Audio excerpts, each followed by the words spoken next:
Halo, hai, salam sejahtera buat semua yang saat ini ada di channel ini. Kali ini kita akan bincang cantik dan santuy bersama Sarah. Pokoknya ngobrol-ngobrol santai lah. Dan ini ada yang request nih, Sarah bahas dong tentang konten bagaimana gaya belajar anak di masa pandemi COVID-19 saat belajar online. Kita akan chit-chat di sini, sharing santai apa yang bisa saya sharekan, baik itu buat orang tua maupun juga buat anak-anak, karena ini bukan cuma untuk anak-anak usia dini tapi juga untuk segala umur, untuk anak-anak yang anak SD, SMP atau juga SMA, bahkan juga mahasiswa. Dan saya berharap bahwa konten kali ini topiknya menarik dan bisa membantu orang tua yang di rumah yang mungkin pada saat ini di tengah pandemi COVID-19 kesusahan dalam mengajarkan anak-anak di saat pembelajaran secara online. So, stay tune di sini. Jangan lupa untuk like channel ini ya. Dan juga share, komen, dan yang paling terpenting yang baru pertama kali mampir di channel saya, terima kasih. Jangan lupa tekan tombol subscribe-nya. Stay tune di sini. Sekarang masalah yang sering dihadapi oleh orang tua ataupun anak-anak di masa pandemi COVID-19 ini banyak ya, terutama pada saat belajar. Ada anak yang mungkin sudah intens belajar setiap hari, orang tua sudah terus-menerus mengajari anak ini, udah ditemenin, orang tua juga sudah berusaha semaksimal mungkin di sela-sela kesibukan masak ataupun harus WFH, kerja dari rumah, tapi harus juga mendampingi anak-anak belajar online. Nah, ini kesulitan yang memang saya maklum ya, banyak orang tua yang mengeluh, Miss, anak saya udah saya ajarin tapi kok gak nangkap-nangkap juga, sepertinya apa yang diajarin tuh sia-sia. Dan pada saat ujian, akhirnya hasilnya pun gak maksimal. Gimana supaya belajar di rumah pada saat online ini lebih efektif? Nah, hal yang perlu diperhatikan oleh orang tua dan juga anak siswa untuk saat belajar online yaitu mengenal gaya belajarmu sendiri atau gaya belajar anak. Nah, ada 3 gaya belajar. Yang pertama adalah gaya belajar visual. Gaya belajar visual ini adalah anak-anak yang mampu menyerap sebuah informasi atau mampu untuk mengerti sebuah pelajaran dari apa yang dilihat, contohnya dari alat peraga yang digunakan oleh guru, dari gambar-gambar yang ditampilkan, baik itu melalui PowerPoint atau juga melalui slideshow yang ada di video yang di-share oleh guru. Jadi anak-anak yang punya gaya belajar visual, dia biasanya lebih menangkap sebuah pelajaran jika pelajaran yang disajikan oleh guru ataupun yang diberikan oleh orang tua itu didukung oleh visual atau gambar-gambar yang menarik. Biasanya ciri-ciri anak yang gaya belajar visual ini, dia lebih suka melihat setiap gambar yang ditampilkan pada saat belajar, lebih tertarik untuk membaca, dan juga sering suka membaca buku cerita atau buku-buku yang ada buku pelajaran. Kemudian biasanya sih dia menyalin, menulis apa yang dibaca terus diringkas ya, ditulis kembali. Mereka suka dengan kreativitas seni seperti menggambar, melukis ataupun memahat sesuatu yang menarik secara visual. Dan ini orang tua harus tahu dulu ya, anak saya tipe belajarnya yang mana nih, visual. Nah, visual ciri-cirinya seperti ini ya. Dan apa yang harus dilakukan orang tua nih, tipsnya buat orang tua yang siapkan kata-kata yang punya tulisan yang unik. Contohnya kata-kata jangan yang sama hurufnya, tapi berbeda huruf-hurufnya. Terus warnanya juga eye catching, dalam arti warnanya harus warna-warna, berbagai warna yang menarik. Ya kalau bisa sih warna-warna rainbow, yang pokoknya warna-warna yang eye catching yang menarik buat dilihat ya. Dan biasanya juga pada saat belajar siapkan stabilo yang berwarna-warni. Nah, biasa anak-anak yang belajar visual ini ketika mereka baca buku suka dikasih tanda, dikasih mark. Ada yang oh ini bagian ini penting nih, kasih warna stabilo kuning, merah. Nah, ini adalah biasa dilakukan oleh anak-anak yang gaya belajarnya visual. Orang tua menyediakan ruangan yang nyaman dengan dekorasi-dekorasi yang membuatnya betah. Hiasilah ruangan belajarnya itu dengan dekorasi yang khas yang dibuat oleh hasil karyanya sendiri. Dan juga siapkan gambar-gambar yang mendukung untuk pembelajaran dia hari itu. Memang sih ini PR buat orang tua karena orang tua akan lebih repot.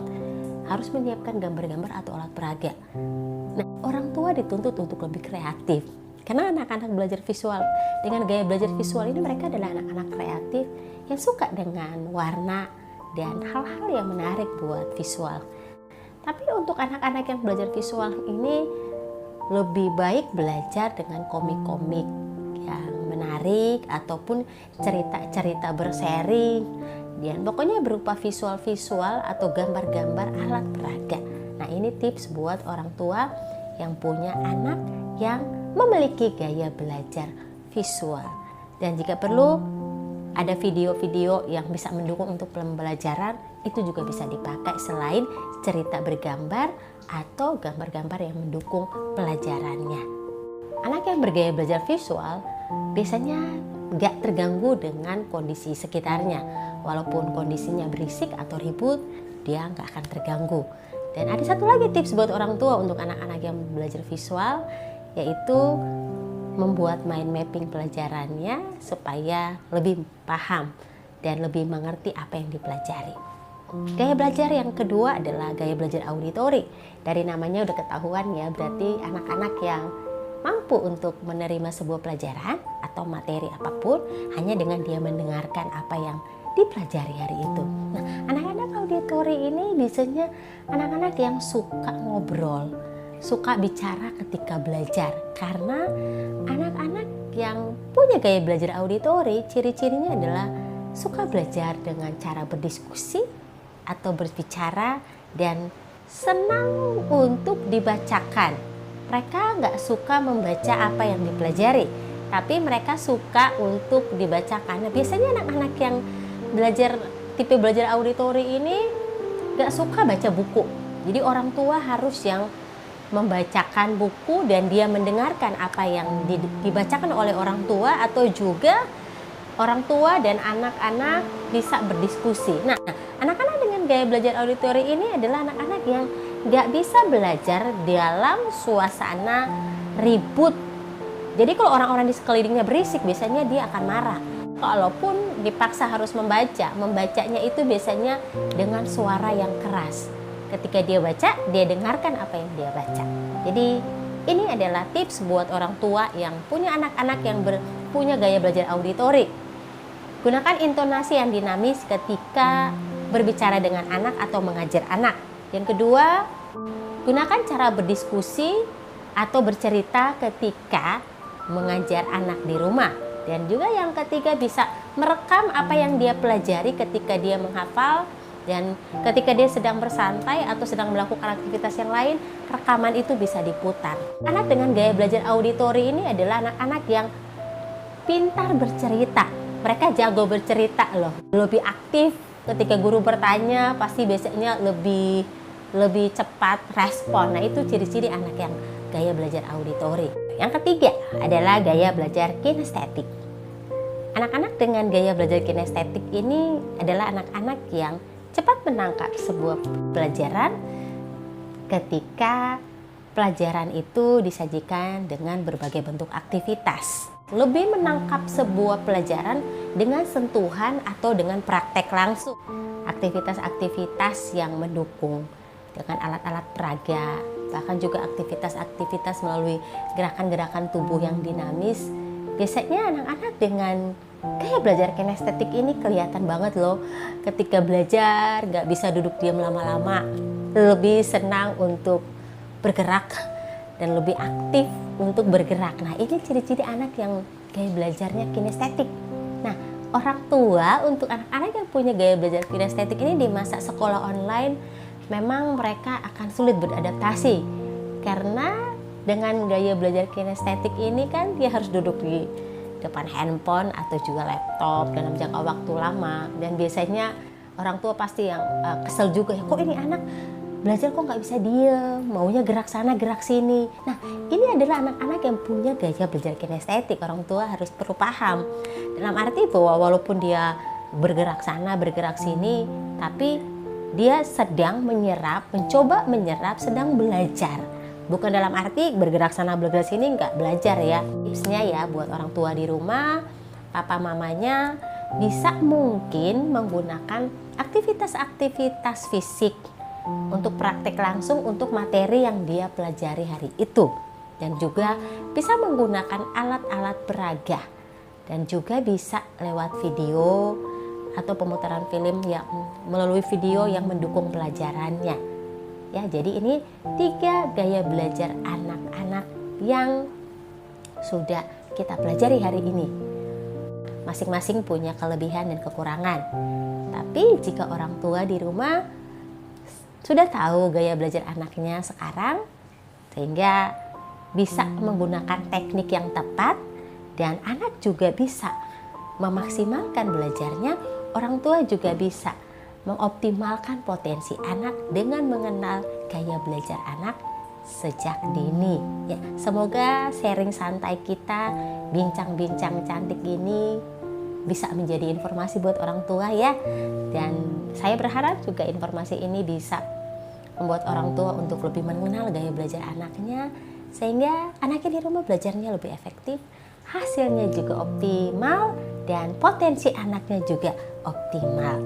Karena bagi orang tua mungkin pengen anaknya saya bisa punya potensi yang dimaksimalkan mungkin ya. Semoga di masa online ini belajar anak-anak di rumah menyenangkan, belajar online-nya pun menyenangkan. Nah, kalau ada orang tua yang di rumah atau ada yang mau nanya, boleh di kolom komen yang mau nanya, atau mungkin karena nggak mau di kolom komen, boleh DM saya lewat Instagram atau juga Facebook saya ya. Boleh nanya, nanti saya coba akan jawab semua pertanyaan-pertanyaan dari papa mama atau mami papi atau ayah bunda yang mau bertanya tentang gaya belajar anaknya.